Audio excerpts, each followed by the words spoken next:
Nous entendons la parole de Dieu nous parler d'un roi, des serviteurs, et nous entendons le Seigneur aussi en parler. N'est-il pas le roi des Juifs? N'est-il pas le vrai roi? N'avons-nous pas non plus une fête liturgique dans cette fin d'année où nous parlons du Christ comme le roi? Et pourtant nous entendons dans l'Évangile cette remarque: nous ne voulons pas que cet homme règne sur nous. Voilà. Et le Seigneur de prévenir: quant à mes ennemis, ceux qui n'ont pas voulu que je règne sur eux, amenez-les ici, égorgez-les devant moi. Cette parabole nous dit une forme de sentence forte. La mort est la conséquence de celui qui ne veut pas que Dieu règne sur lui. Alors méditons un petit peu à l'école de ce que nous dit l'Église, de ce que dit un grand qui a médité la royauté du Christ, Ignace de Loyola, et aussi avec saint Jean-Paul II, ce qu'est la royauté et comment vivre la régence, comment gouverner avec le Seigneur sur 5 villes, 10 villes, comment gouverner sa vie avec le Seigneur. Méditons peut-être tout d'abord ce qu'est la royauté du Christ. D'abord, le Christ est roi parce que Dieu est roi. La Trinité est roi. Elle est le roi au ciel, le roi qu'on adore, qu'on vénère, à quel on obéit à sa volonté, et les anges, de communication angélique à communication angélique, se transmettent les connaissances divines et les mandats divins. Ainsi, Gabriel va voir la Vierge Marie au nom du roi qui est messager, Gabriel l'ange, pour transmettre un message du Très-Haut. Voilà, Dieu est roi et il a des serviteurs. Dieu est roi parce qu'il gouverne l'univers, il est le régent de l'univers. La création est dans sa main, il la gouverne par les lois de nature et les lois de grâce. Et Dieu est le Tout-Puissant, il est le maître de l'histoire, il régit tout.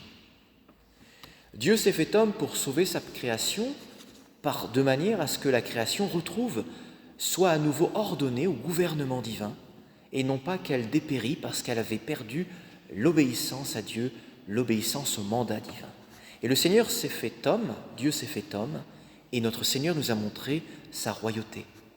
Voilà. Dieu n'est pas selon le monde roi. Les Juifs ont confondu la royauté, un pouvoir politique. Beaucoup parmi les apôtres, particulièrement Judas, auraient voulu que le Christ soit roi selon le monde.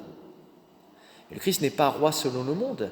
Il le dira à Pilate: ma royauté n'est pas selon le monde, sinon j'aurai des soldats pour me défendre. Mais le Seigneur est bien roi. Le Seigneur est bien roi, son étendard est la croix. Et ce qui est très beau, c'est que notre Seigneur qui est roi est aussi notre valet. Il nous lave les pieds, il nous sert. Tout en gardant cette grande souveraineté, c'est qu'il est toujours maître des événements. Sa vie, personne ne la prend, c'est lui qui la donne. Même dans le tribunal, devant le tribunal, il est le maître. Il impressionne Pilate, Hérode. C'est lui le maître de l'histoire. À tout moment, il est prêt à donner sa vie. Et quand son heure est venue, il le fait. Il est maître. Voilà. Il est le Seigneur toujours, tout en étant abaissé. Il est bien roi, tout en étant valet. Il est bien roi, tout en étant serviteur. Vous m'appelez maître et je le suis. Voilà. Il est vraiment maître, notre Seigneur. Et travailler avec le Christ, c'est véritablement gouverner. L'homme est appelé à gouverner. Non pas à dominer, à écraser, mais vraiment à gouverner. C'est ce que le Seigneur nous dit, dominer la création, c'est-à-dire la régir de manière ordonnée selon le plan divin. C'est la fonction royale du baptisé. Veux-tu gouverner ce que tu as, selon Dieu? Veux-tu déployer tes talents selon Dieu, les bien les régir? Et Jésus, ton roi, ton servi, et qui est aussi ton serviteur, va aider, va gouverner avec toi. Voilà, veux-tu gouverner avec le Christ? Et ce qui est très beau, c'est que nous entendons dans la parole des gens qui ne veulent pas accueillir cette gouvernance du Christ. Ce combat spirituel, c'est qu'à un moment donné, il faut apprendre à se laisser faire pour que le Seigneur nous mette à la bonne place, pour nous mettre à telle ou telle fonction qu'il veut dans son plan divin d'organisation et nous mettre à la place qui est bonne pour nous. Et le risque, c'est que nous pourrions ne pas le servir. Nous ne voulons pas que cet homme règne sur nous, ça pourrait être, nous ne voulons pas que le Christ règne sur nous, c'est dire exactement ce qu'ont dit les anges, qui sont devenus des démons, non serviam, nous ne servirons pas. Voilà. Et l'enjeu, c'est de servir intelligemment. Quand le Seigneur donne une mission à quelqu'un, jamais cette mission-là ne l'écrase, jamais cette mission-là ne l'humilie. Le service est un déploiement de la personnalité. Le service est un déploiement de notre humanité, de notre féminité, de notre masculinité. nous ne devenons plus grands en servant. Benoît XVI disait un jour, nous nous agenouillons devant Dieu parce que c'est la seule personne devant qui nous nous agenouillons. Et l'homme qui s'abaisse devant Dieu s'élève en réalité. Servir le Christ, ça élève. Et le Seigneur a donné à chacun des talents. Vous avez reçu des talents quand étudiant. Vous faites des études pour les fructifier avec votre responsabilité. Et vous n'en avez pas forcément reçu en quantité égale. Ainsi, il y en a qui sont responsables, on va dire, de 10 villes, de 5 villes, d'une ville. C'est pas grave. Il ne s'agit pas de se comparer.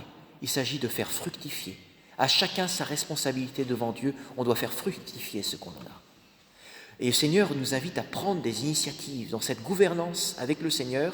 L'esprit d'initiative, l'ambition de faire plus pour lui est nécessaire et le Seigneur aime les créatifs.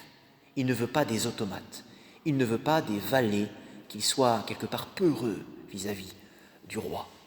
Le roi laisse libre. Voilà. La royauté qui fait travailler avec le Seigneur laisse libre. C'est important de l'entendre. Et on peut se tromper, on peut avoir peur en travaillant pour le Seigneur. On peut entendre celui qui finalement n'avait qu'un talent, qu'une ville à s'occuper, et dit « Voilà, j'ai eu peur de toi, car tu es un homme exigeant, tu retires ce que tu n'as pas mis en dépôt, tu moissonnes ce que tu n'as pas semé. » C'est absolument faux. Dieu donne la grâce pour la mission.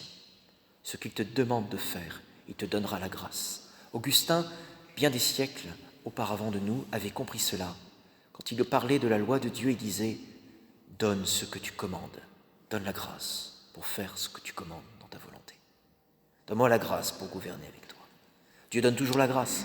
Et celui qui ne le comprend pas voit que l'action du Christ est comme un joug où finalement ça serait amputatif, amputant, ça serait tout ce que vous voulez. Il serait un homme exigeant qui retire là où il n'a pas semé. C'est pas vrai. Dieu donne la grâce, voyez. Dieu donne la grâce. Et rappelez-vous ce que nous a dit notre Saint-Père aux jeunes. Ta vocation est une mission. Tu es une mission. Dieu va te donner la grâce pour gouverner ce que tu dois gouverner. Dans le laïcat, on a beaucoup de choses à régir de l'ordre temporel. Quand on est étudiant, on a beaucoup de choses à organiser dans son emploi du temps, dans ses études, dans ses détentes, dans ses amitiés,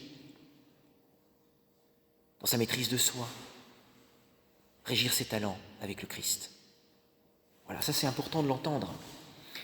Et le Seigneur semble sanctionner de manière très dure quand il dit « On donnera à celui qui a, et celui qui n'a rien se verra enlever même ce qu'il a. » On pourrait dire les riches vont devenir très riches, les pauvres très pauvres.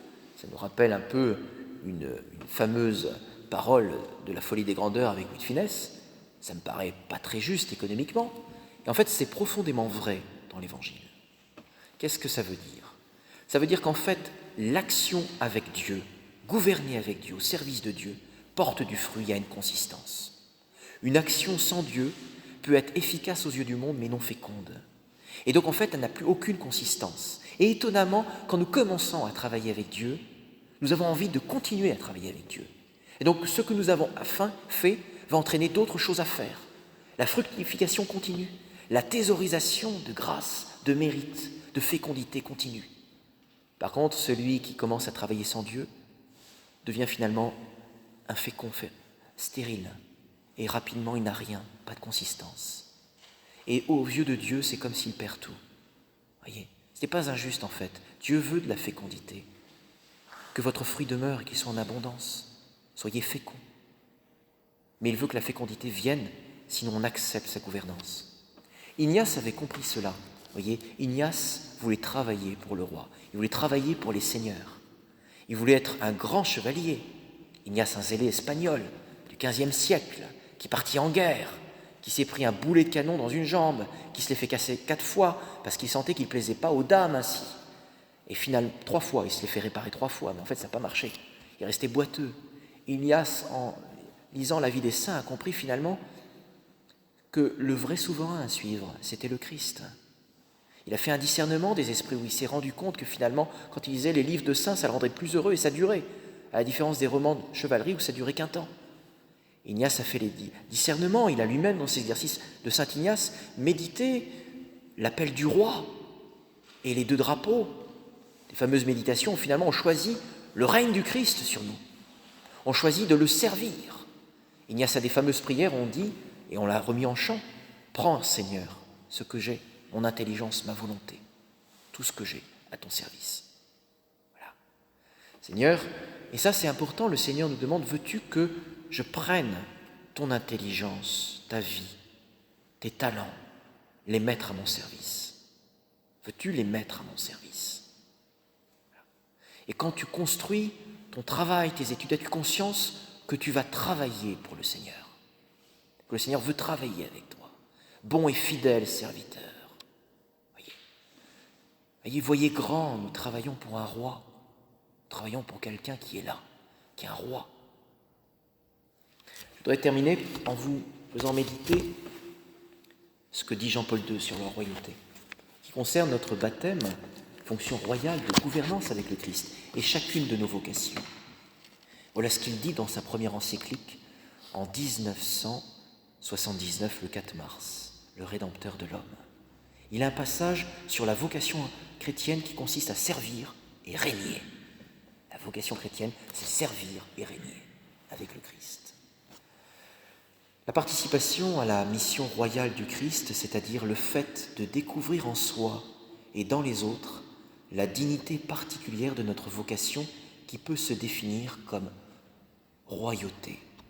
Cette dignité s'exprime dans la disponibilité pour servir, à l'exemple du Christ qui n'est pas venu pour être servi, mais pour servir. Donc, si on ne peut vraiment régner qu'en servant, comme le montre l'attitude du Christ, le service exige en même temps une maturité spirituelle, telle qu'il faut le définir à juste titre comme une royauté. Voyez, celui qui ne se met pas dans l'engagement du service, voyez, vous les jeunes, votre génération est encore plus marquée par la difficulté à servir. Parfois, un jeune veut servir que si ça lui rapporte. Je m'engage dans ce service si c'est bien pour moi. Non, gouvernez avec le Christ, apprenez à servir avec amour, purement gratuitement. C'est un signe de grandeur. C'est un signe de grandeur. Pour être capable de servir les autres dignement et efficacement, il faut savoir se dominer soi-même. Il faut posséder les vertus qui rendent cette domination possible. Notre participation à la mission royale du Christ est précisément cette fonction royale, étroitement liée à toute la sphère de la morale chrétienne et aussi humaine. Et le Saint-Père de continuer, il s'agit vraiment là d'un principe de ce service royal qui impose à chacun de nous, suivant l'exemple du Christ, le devoir d'exiger de nous-mêmes exactement ce à quoi nous sommes appelés, ce à quoi, pour répondre à notre vocation, nous sommes personnellement obligés avec la grâce de Dieu. Donne ce que tu commandes. Une telle fidélité à la vocation obtenue de Dieu par l'intermédiaire du Christ porte avec elle cette responsabilité collective. Chacun a son propre don, comme l'enseigne saint Paul. Chacun a une manière, on pourrait dire, de gouverner avec le Christ. Ce don, tout en étant une vocation personnelle, est une manière de participer à l'œuvre salvifique de l'Église. Et aussi utile aux autres, elle construit l'Église et les communautés fraternelles dans les différents domaines de l'existence humaine sur terre. Ce que tu vas faire demain et ce que tu fais aujourd'hui en préparation, cette manière qui te prépare à gouverner, ça va édifier l'Église, ça va aider les autres. Tu dois être un bon serviteur. Les époux doivent se distinguer par leur fidélité à leur propre vocation, comme l'exige la nature indissoluble de l'institution sacramentelle du mariage. Les prêtres doivent se distinguer par une fidélité semblable à leur propre vocation, étant donné le caractère indélébile et le sacrement de l'ordre imprime dans leur âme. En recevant ce sacrement, nous nous engageons consciemment et librement dans l'Église. C'est pourquoi chacun de nous doit faire tout son possible avec la grâce de Dieu pour être reconnaissant de ce don et fidèle à l'engagement pris pour toujours. Tu te prépares à prendre un engagement pour toujours, pour servir le Christ. Voyez, bon et fidèle serviteur, tu étais fidèle en peu de choses, tu le seras dans les grandes. Veux-tu que le Seigneur règne sur toi? Veux-tu qu'il règne sur toi? Amen.